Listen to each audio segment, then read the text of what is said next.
ಹೊಳೆನರಸೀಪುರ ಪಟ್ಟಣದ ಟಿಪ್ಪು ಶಾದಿ ಮಹಲ್ನಲ್ಲಿ ಸುನ್ನಿ ಜುಮ್ಮಾ ಮಸೀದಿ ಕಮಿಟಿ ಹಾಗೂ ಟಿಪ್ಪು ಯುವ ಸಮಾಜ ಸೇವಕರು ದೇಹ ಮಣ್ಣಿಗಾದರೆ ಜೀವ ಕನ್ನಡಕ್ಕೆ ಎಂಬ ಧ್ಯೇಯ ವಾಕ್ಯದೊಂದಿಗೆ ಕನ್ನಡ ರಾಜ್ಯೋತ್ಸವ ಗುಜರಾತ್ ಟಿಪ್ಪು ಸುಲ್ತಾನ್ ಶಾಹಿದ್ ಅವರ ಜನ್ಮದಿನ ಪ್ರಯುಕ್ತ ರಕ್ತದಾನ ಶಿಬಿರ ಮತ್ತು ಆರೋಗ್ಯ ತಪಾಸಣೆ ಕಾರ್ಯಕ್ರಮ ಆಯೋಜನೆ ಮಾಡಿದ್ದರು.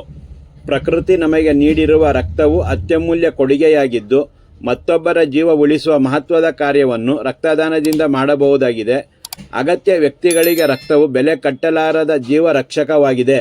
ದಾನಿಗಳು ನೀಡುವ ರಕ್ತ ಅಗತ್ಯ ವ್ಯಕ್ತಿಗಳಿಗೆ ನೀಡಿದ ಸಂದರ್ಭದಲ್ಲಿ ಅವರಲ್ಲಿನ ನಿರಾಳತೆ ಮತ್ತು ಧನ್ಯತಾ ಭಾವಕ್ಕೆ ಸರಿಸಾಟಿ ಇಲ್ಲ ಮತ್ತು ತುರ್ತು ಸಂದರ್ಭಕ್ಕೆ ರಕ್ತದಾನಿಗಳ ಕೊಡುಗೆ ಅಗತ್ಯವಾಗಿದೆ ಎಂದು ತಾಲೂಕು ಆರೋಗ್ಯಾಧಿಕಾರಿ ಡಾಕ್ಟರ್ ರಾಜೇಶ್ ಅಭಿಪ್ರಾಯಪಟ್ಟರು.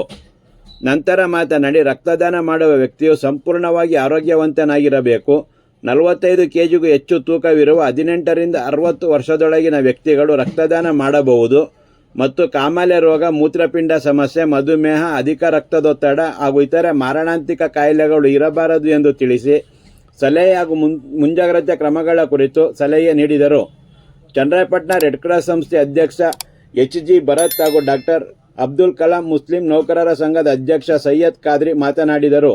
ದಾನಿಗಳು ಶಿಬಿರದಲ್ಲಿ 38 ಯೂನಿಟ್ ರಕ್ತದಾನ ಮಾಡಿದ್ದರು. ಡಾಕ್ಟರ್ ಶಬಾಸ್, ಸುನ್ನಿ ಜುಮ್ಮಾ ಮಸೀದಿ ಅಧ್ಯಕ್ಷರಾದ ಜಬ್ಬೀರ್, ಟಿಪ್ಪು ಯುವ ಸಮಾಜ ಸೇವಕರಾದ ಇಫ್ರಾನ್ ಪಾಷಾ, ನಾಸಿರ್ ಖಾನ್, ಯಸ್ದಾಸ್, ಮಸೂದ್, ಫರ್ದೀಫ್ ಹಾಗೂ ಇತರರು ಇದ್ದರು.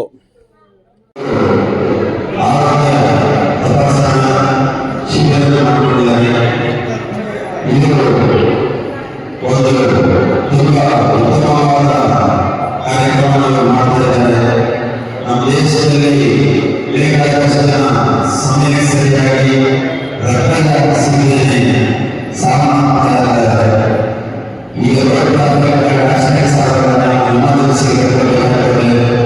ಕೆಲವು ರಕ್ತದ ಕಾಯಿಲೆಗಳಿದ್ದಾಗ ಔಷಧಿಗಳಿಂದ ರಕ್ತದ ಒಂದು ಪೂರ್ಣವಾದ ರಕ್ತದಾನ ಮಾಡಬೇಕಾಗುತ್ತದೆ. ಈ ರೀತಿಯಾಗಿ ರಕ್ತದ ಒಂದು ಅವಶ್ಯಕತೆ ಇದು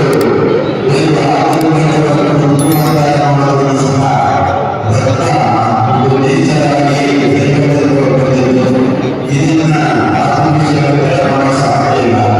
ಆದ್ದರಿಂದ ಈ ಒಂದು ರಕ್ತದಾನ ಶಿಬಿರ ಮಾಡಿ ರಕ್ತ ಶೇಖರಣೆ ಮಾಡಿಕೊಂಡ್ರೆ ನೂರಾರು ಜೀವನ ಉಳಿಸಬಹುದು. ಮಾನವನಿಗೆ ಜೀವ ಉಳಿಸುವುದರ ಜೊತೆಗೆ ರಕ್ತದಾನ ಮಾಡೋದ್ರಿಂದ ರಕ್ತದಾನ ಮಾಡೋದು ಸಹ ಕೆಲವು ಆರೋಗ್ಯ ಬೆನಿಫಿಟ್ಸ್ ಮುಖ್ಯವಾಗಿ ರಕ್ತದಾನ ಮಾಡುವ ವ್ಯಕ್ತಿಗೆ ಹಾರ್ಟ್ ಅಟ್ಯಾಕ್ ಆಗ್ತಕ್ಕಂಥ ಚಾನ್ಸಸ್ ಕಡಿಮೆ. ನಿಯಮಿತವಾಗಿ ರಕ್ತದಾನ ಮಾಡೋದ್ರಿಂದ ಬಾಡಿಯಲ್ಲಿ ಈ ಕೊಲೆಸ್ಟ್ರಾಲ್ ಮಾಡಲು, ಟಾಕ್ಸಿನ್ಸ್ ಮಾಡಲು ಇವೆಲ್ಲವೂ ಸಹ ಕಡಿಮೆಯಾಗಿ ಒಟ್ಟಾಗಿ ಜೀವನ ಉಳಿಸುತ್ತದೆ ಮತ್ತು ಅವಮಾನಗಳು ಆರೋಗ್ಯವನ್ನು ಕಾಪಾಡುತ್ತದೆ. ಈ ನಿಟ್ಟಿನಲ್ಲಿ ಇವರು ರಕ್ತದಾನ ಶಿಬಿರಗಳು ನಿರಂತರವಾಗಿ ಈ ಒಂದು